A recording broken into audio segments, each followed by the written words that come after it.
Hello and welcome to Rajya Sabha News. I'm Tina Jha. Let's begin with the headlines.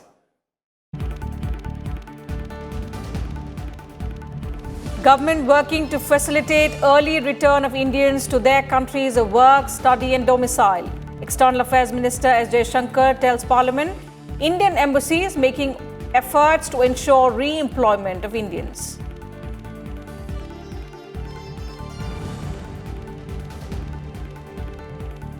Rajya Sabha passes bill to confer National Institute status on food technology institutes in Kundli and Thanjavur. Agriculture Minister Narendra Singh Tomar says food technology will create jobs, turn farmers into entrepreneurs and also boost exports.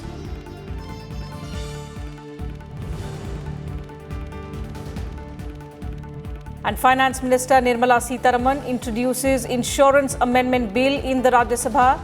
The bill seeks to raise foreign direct investment cap to 74% in the insurance sector from the existing 49%.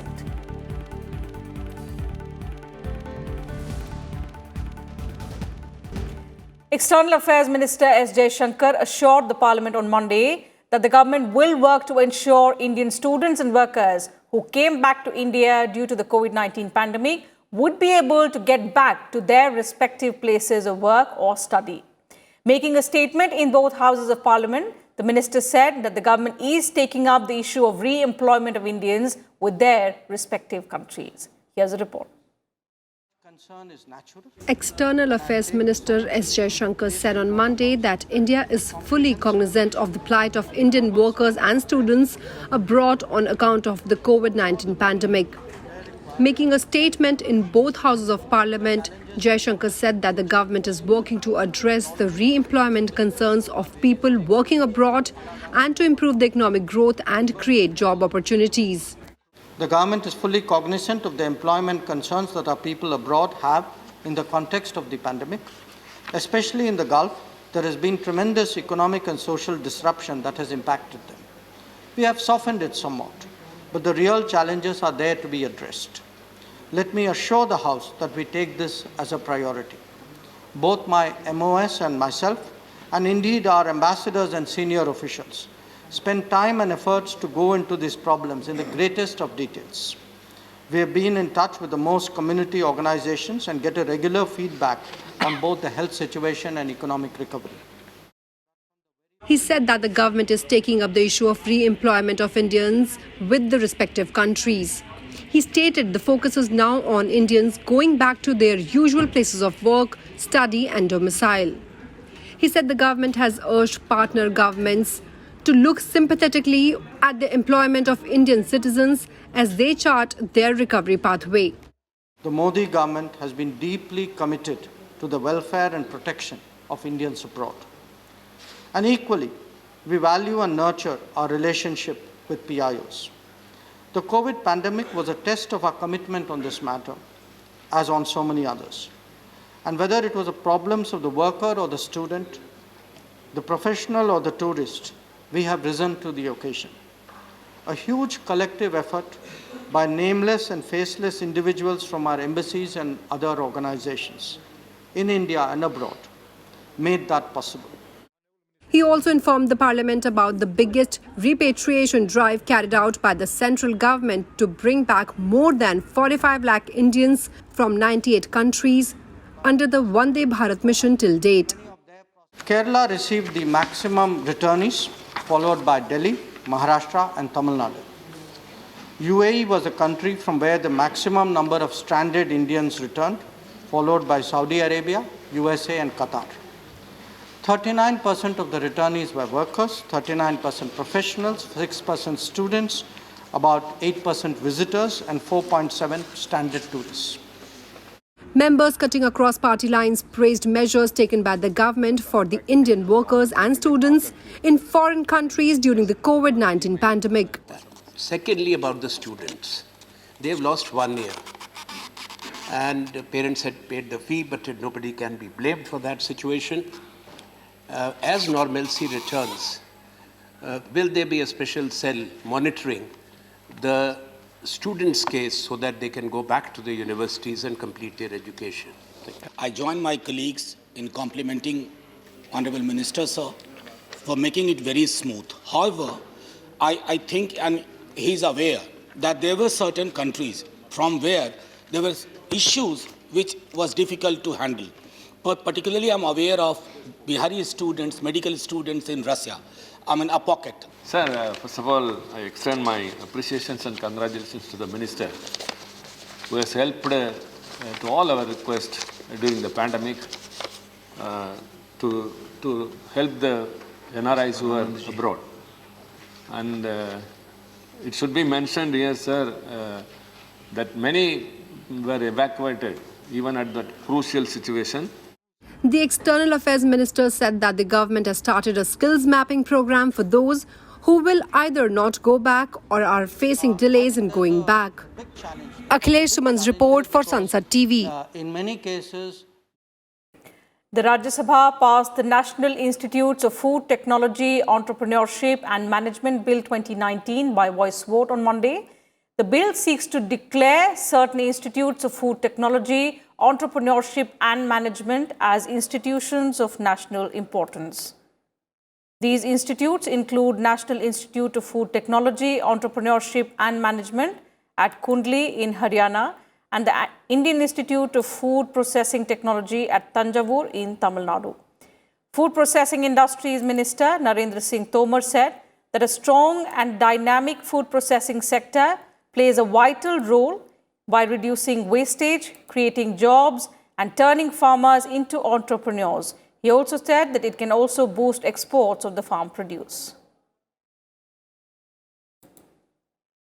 जब इनको राष्ट्रीय महत्व का दर्जा मिल जाएगा तो ये हमारे आईआईटी और आईआईएम के बराबर हो जाएंगे, तो निश्चित रूप से शिक्षा से जुड़े हुए लोग, टेक्नोलॉजी से जुड़े हुए लोग और जो इस क्षेत्र में छात्र आना चाहते हैं वो सब इस पर और आकर्षित होंगे, उनके भविष्य की दृष्टि से भी ठीक होगा।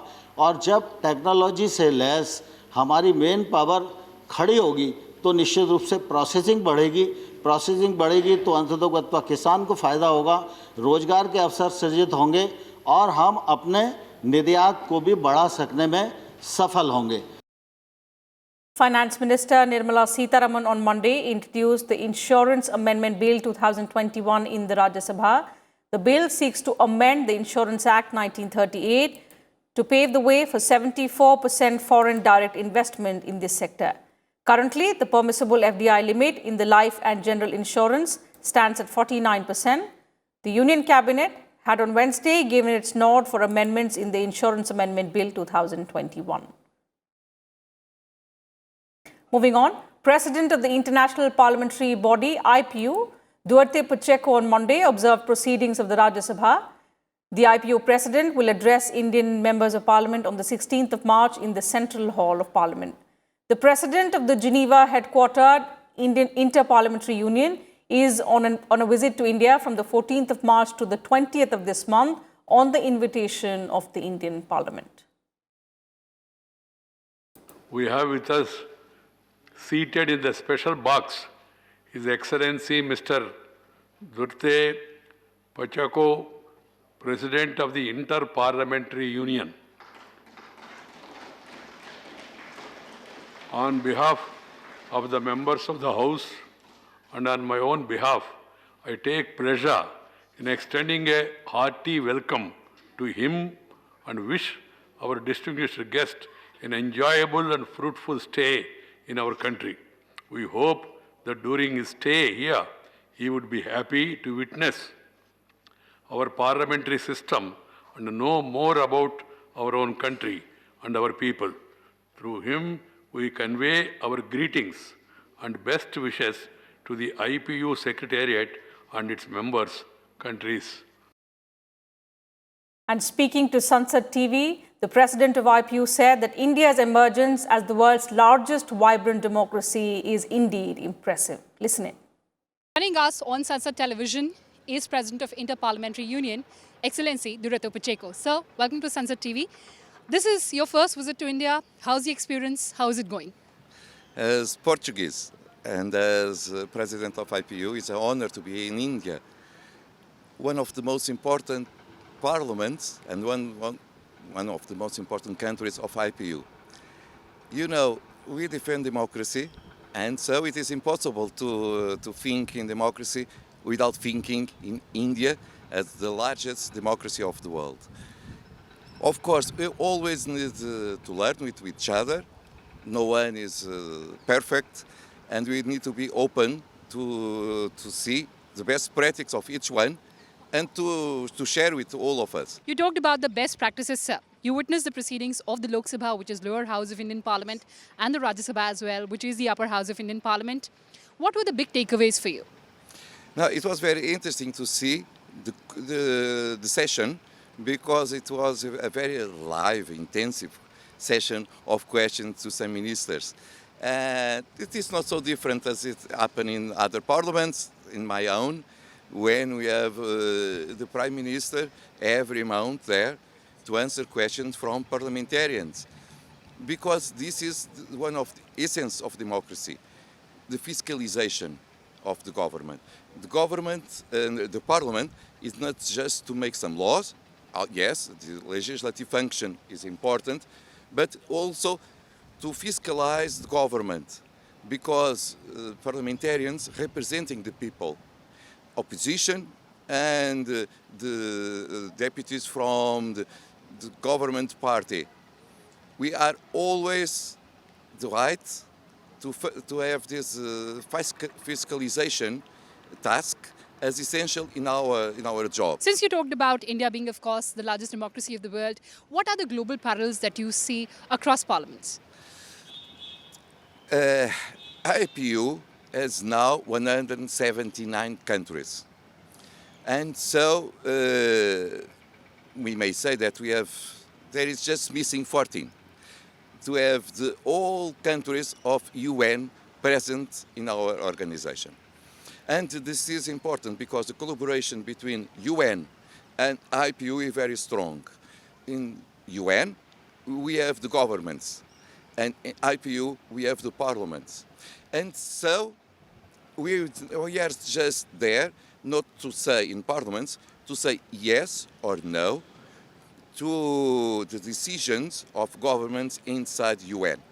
We are there also to make a fiscalization and try to influence the decisions of UN. Thank you so much for talking to Sunset Television. Thank you so much, and we may talk later in the end of this trip. Definitely. Thank you so much, sir. Thank you. Reporting from Parliament, Kriti Mishra with camera person Junaid Khan. So that's it from us in this bulletin. Thank you for your time.